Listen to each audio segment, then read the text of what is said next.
आदि अनेक स्थानों पर आश्रमों के पीठाधीश्वर, देश विदेश में धर्म प्रचार में संलग्न, जो यहाँ से जाने के बाद में सीधे अमेरिका जाएंगे, वहां सनातन धर्म का प्रचार प्रसार करेंगे।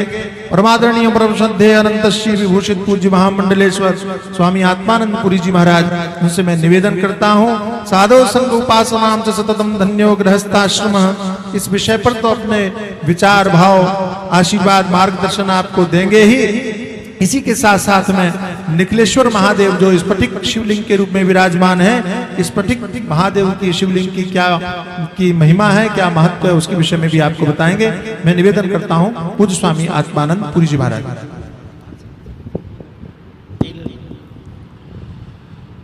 हरि ओम।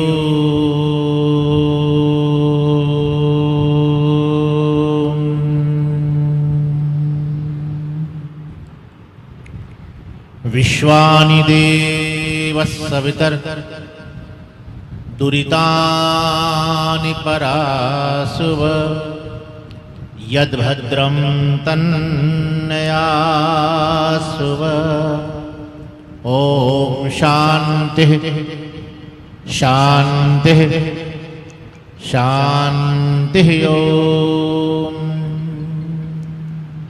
बोलिए सच्चिदानंद घन भगवान की, बोलिए वनखंडी सरकार की, बोले निखिलेश्वर महादेव की, भारत माता की। स्वामी जी कह रहे थे आप बहुत जोर से बोलते हो, थोड़ा धीरे बोलो ताकि गांव वालों को सुनाई ना दे।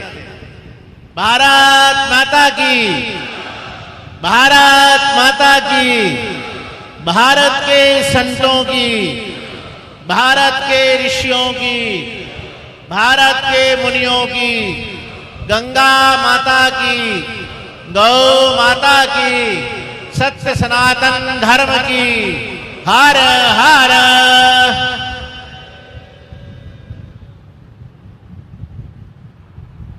मंचस्थ विराजमान परमादरणीय परम श्रद्धेय राजगुरु निर्वाण पीठाधीश्वर हमारे आचार्य महामंडलेश्वर जी महाराज और हमारे इस समस्त कार्यक्रम के सूत्रधार, जिनकी छत्रछाया में आप लोग रहते हैं, समझ गए, परमादरणीय परम श्रद्धेय हमारे महामंडलेश्वर स्वामी पंचमानंद जी महाराज, और मेरे ही बगल में विराजमान बहुत कुशल मंच संचालक ऐसे परमादरणीय परम श्रद्धेय महामंडलेश्वर स्वामी चिदंबरानंद जी महाराज, हमारे ही अखाड़े के ओजस्वी तेजस्वी रोहतक से पधारे हुए महामंडलेश्वर स्वामी विश्वेश्वरानंद जी महाराज, और उन्हीं के बगल में बहुत सुंदर, जो रूप से भी सुंदर है और वक्ता भी बहुत अच्छे हैं, ऐसे हमारे महामंडलेश्वर स्वामी चंद्रेश्वर गिरि जी महाराज। और इधर हमारे नर्मदा जी का स्वामी जी बोले चंद्रमा जैसे चमक रहे हैं, ऐसे महा। ऐसे ही हमारे नर्मदा जी का खंड आप जानते ही हैं, रेवाह तटे तपह कुर्यात मरणम जानवी तटे। ऐसे हमारे परमादरणीय परम श्रद्धेय अनंत श्री भूषित हमारे बाप जी नर्मदा आनंद महाराज जी महाराज, और हमारे बहुत ही क्या कहूँ मैं, हमारे छोटे से भी रहे हैं, हमारे हाथों में बड़े हुए हैं, ऐसे सर्वेश्वरानंद जी महाराज हमारे बहुत ही कुशल कार्यकर्ता के रूप में शुरू से। और आज भी देखो स्वामी जी बहुत अच्छी बात कह रहे थे कि सर्वेश्वरानंद जी के आने से स्वामी पंचमानंद जी का आधा भार कम हो गया, संभाल लिया ना। और हमारे अगल बगल में बैठे हुए समस्त संतगण, यतिगण, विप्र समाज और प्रिय बंधु और मातृशक्ति, बहुत सुंदर भिंड मुरैना चंबल, क्या बात है, ये आपका क्षेत्र ये चमका दिया हमारे स्वामी पंचमानंद जी महाराज, चमका दिया।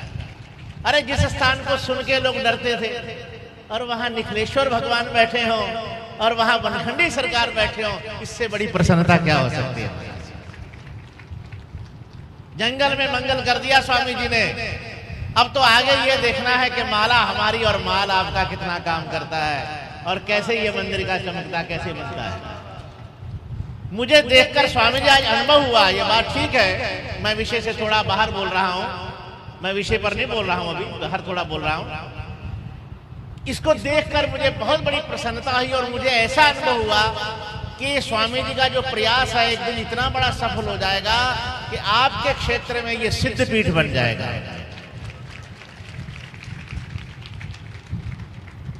आप देखना एक दिन लाइन लगेगी यहां दर्शन के लिए लोगों की।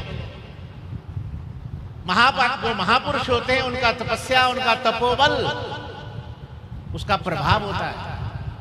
और फिर आप सुन ही रहे थे महाराज स्फटिक के शिवलिंग जो हमारे यहाँ शुक्ल सात्विक प्रकाश के प्रतीक है, निर्गुरु ब्रह्म के प्रतीक है, ऐसे स्फटिक शिवलिंग विराजमान है निखिलेश्वर भगवान। और आज का विषय हमारे स्वामी जी ने रखा है, साधो संगमुसायते सत्यम उपासते ही सत्यम धन्यो गृहस्थ आश्रम, धन्यो गृहस्थ आश्रम। साधो संग उपासते ही सत्यम धन्यो गृहस्थ आश्रम। गृहस्थ आश्रम कौन सा धन्य है भाई? कौन सा धन्य है? जिसमें खाओ पियो और मौज लो, वो धन्य है क्या? हाँ? क्यों भाई ऐसा धन्य है?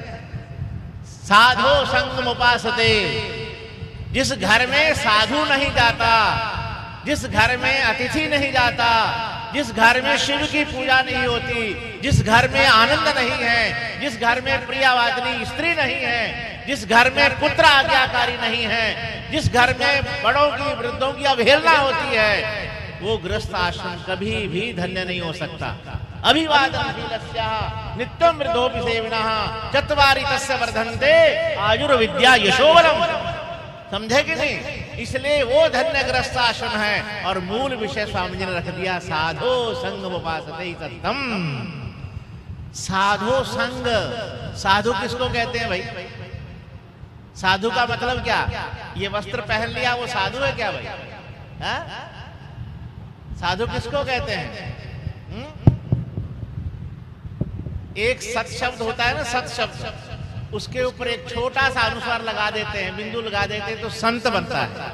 सतरूपी परमात्मा से मिलाने का जो मार्ग बताए उसको बोलते हैं संत, वो है साधु।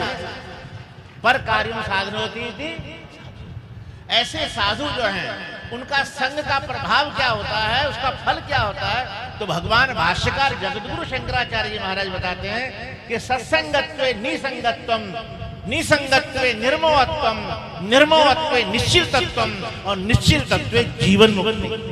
उस सत्यों का संग का प्रभाव क्या है? देखो, सत्संग होने से क्या होगा? हमारे सर्वेश्वर जी ने एक बहुत अच्छी बात उठाई थी कि आजकल दुष्टों का संग भी होता है भाई।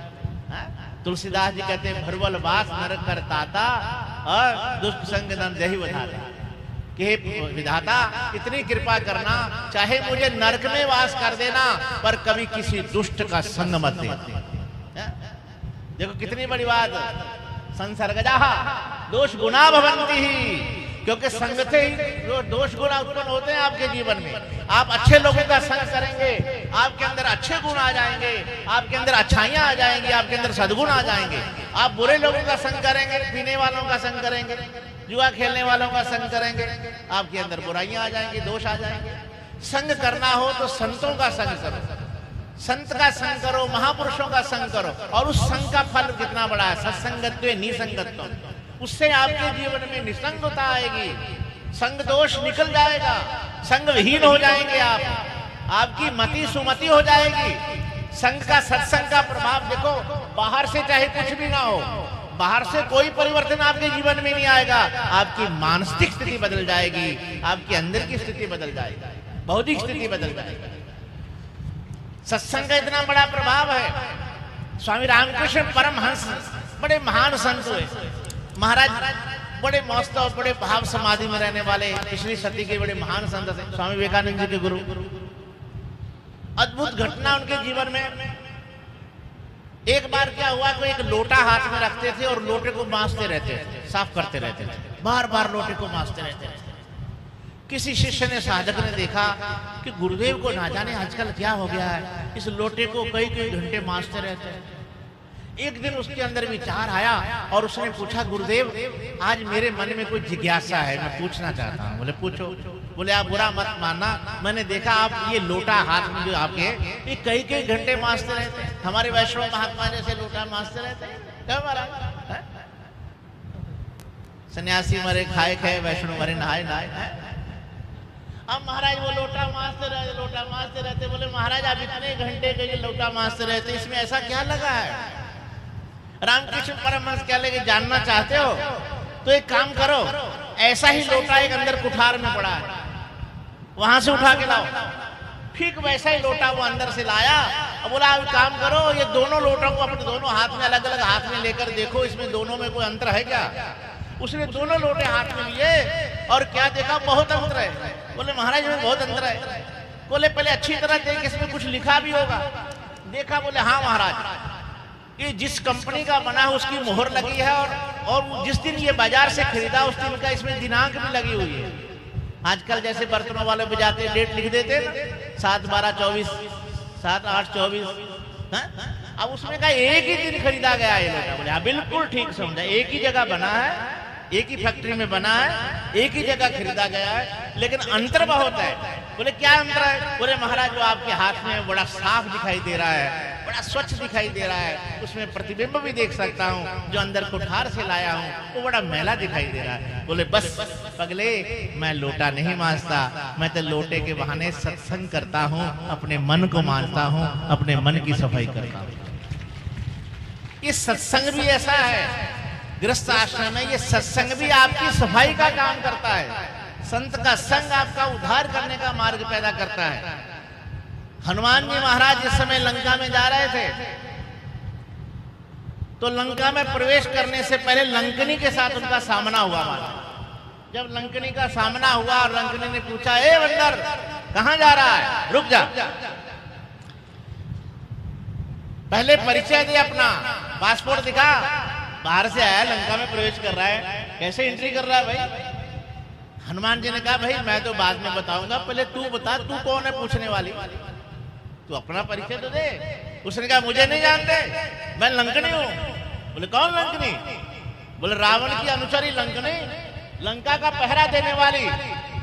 बोले अच्छा ठीक, पहचान गया, अब अपना परिचय दे। तो हनुमान ने कहा तू तो फिर राक्षसी है, तो तेरी भाषा में मैं जरा अपना परिचय दे देता हूं। हनुमान जी ने मुष्टिका से जोर से ऐसे प्रहार किया सिर, और जैसे प्रहार किया तो उसके मुख से वमन हो गया, रक्त का वमन हो गया, खून बह गया। जब रक्त निकला तो तुरंत हनुमान जी के चरणों में गिर पड़ी। हनुमान जी महाराज आप, जैसे कहा हनुमान जी महाराज आप। हनुमान जी को भी आश्चर्य हुआ, ये कैसे पहचान गई कि मैं हनुमान हूं? हनुमान जी ने कहा लंकनी तुझे पास कैसे पता चला कि मैं हनुमान हूं? लंकनी ने कहा महाराज जिससे भी रावण ब्रह्मा जी से वर लेकर गया और उसके बाद मैं गई तो मुझे ब्रह्मा जी ने कहा देख लंकनी अभी अभी रावण गया है, इसकी लंका की पहरेदार तू बनेगी,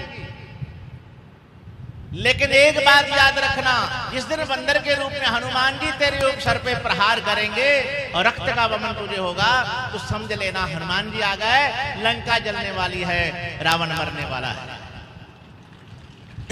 लंकनी ने कहा महाराज रावण मरे चाहे ना मरे, लंका जले चाहे ना लगे, मुझे क्या लेना, पर एक बात मुझे समझ में आ गई कि मेरा कल्याण हो गया।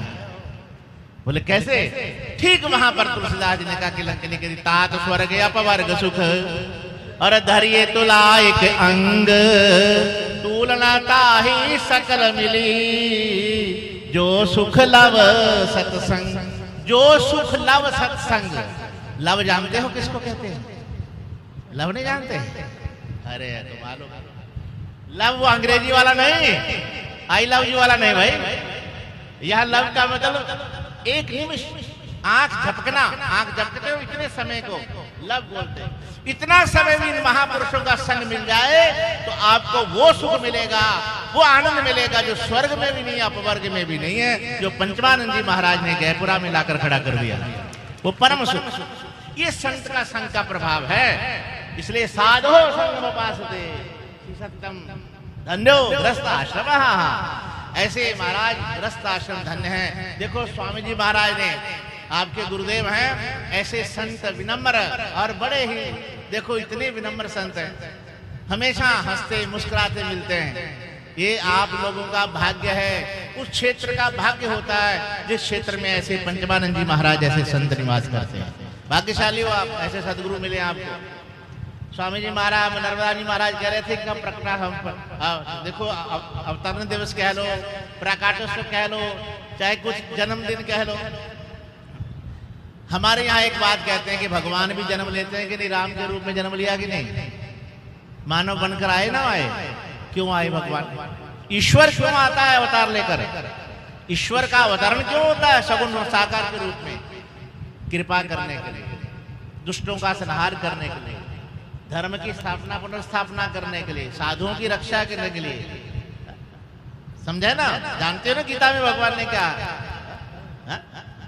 यदा यदा ही धर्मस्य, तो ये तो कृपावश आते हैं। ईश्वर तो कृपा के कारण अवतार लेकर आते हैं यहाँ, और साधारण प्राणी कर्मवश आता है। कर्म का फल भोगने के लिए जन्म लेना पड़ता है। पुनरपि जन्मम पुनरपि मरणम, यस्व मर्यस्व। और ऐसे महात्मा जो आते हैं वो करुणावश आते हैं, समाज को एक रास्ता दिखाने के लिए, एक मार्ग दिखाने के लिए, मार्गदर्शक बनने के लिए गुरु सदगुरु संत आते हैं, करुणा करने के लिए आते हैं। ये करुणा है महात्माओं की, जो इनका अवतरण होता है। इसलिए स्वामी जी के इस अवतरण दिवस पर और 22वें स्थापना दिवस के उपलक्ष्य में ये बहुत सुंदर आयोजन स्वामी जी ने रखा। हम तो कहेंगे ऐसे ही स्वामी जी ये उत्सव चलते रहे आपके, और इसी प्रकार उन्नति होती रहे। और जैसे हमारे बड़ी अच्छी बात महापुरुष ने कही थी, आपका एक पैसा भी धर्म में लगता है ना, वो 100 गुना होकर मिलता है आपको। दान की बड़ी महिमा है। अतिथि की स्वामी जी बता ही रहे थे, आतिथ्यम शिव पूजनम प्रतिदिनम मिष्ठान पानम गृहे साधु संगोपास्ते ही सत्यम धन्यो गृहस्थ आश्रमः। इसलिए आतिथ्यम, अतिथि का पूजन, शिव पूजन, अतिथि की सेवा, अतिथि देवो भव। हमारे यहाँ महाराज कामर ध्वज जैसे, मयूर ध्वज, मोर ध्वज जैसे राजा, क्या बात है, उन्होंने अपने पुत्र का अंग काट काट के दे दिया अतिथि के लिए, भगवान के लिए। ऐसे ऐसे अतिथि हुए। हम बचपन में पढ़ा करते थे कल्याण में, कबूतर कबूतरी ने देखा हमारे यहाँ एक आश्रम लेकर एक अतिथि भूखा बैठा है, अपना शरीर ही उसमें डाल दिया। ऐसे ऐसे अतिथि सेवा का हमारे यहाँ कितने कितने प्रमाण मिलते हैं। तो आतिथ्यम शिव पूजनम प्रतिदिनम मिष्ठान पानम गृहे और साधो संग उपास्ते ही सत्यम धन्य हो गृहस्थाश्रम। ऐसा गृहस्थाश्रम धन्य है, बहुत सुंदर है। हम यही कहेंगे, देखो कितने भाग्यशाली हो आप लोगों को। इतने महापुरुषों का दर्शन करना हो ना, तो हरिद्वार जाना पड़ेगा, वृंदावन काशी किसी तीर्थ पर जाना पड़ेगा, नर्मदा जी में जाना पड़ेगा, तब जाकर, और पता नहीं इतने महापुरुषों का एक साथ दर्शन हो जाना हो। कष्ट भी सहन करना पड़ेगा, खर्चा भी करना पड़ेगा। लेकिन स्वामी जी महाराज ने, स्वामी पंचमानंद जी महाराज ने आपके ऊपर कितनी बड़ी कृपा की, यहाँ बैठे बैठे आपको महापुरुषों का ये दर्शन करा दिया। हाँ, ये कुंभ मेला जैसा मेला कर दिया। ये आप भाग्यशाली हैं, बहुत भाग्यशाली हैं। और अंत में मैं यही कहूंगा कि आप सब इसी प्रकार स्वामी जी महाराज के साथ जुड़े रहो। और ये जो हमें दिख रहा है ना अभी अधूरा, अभी पूर्ण नहीं हुआ, ये आप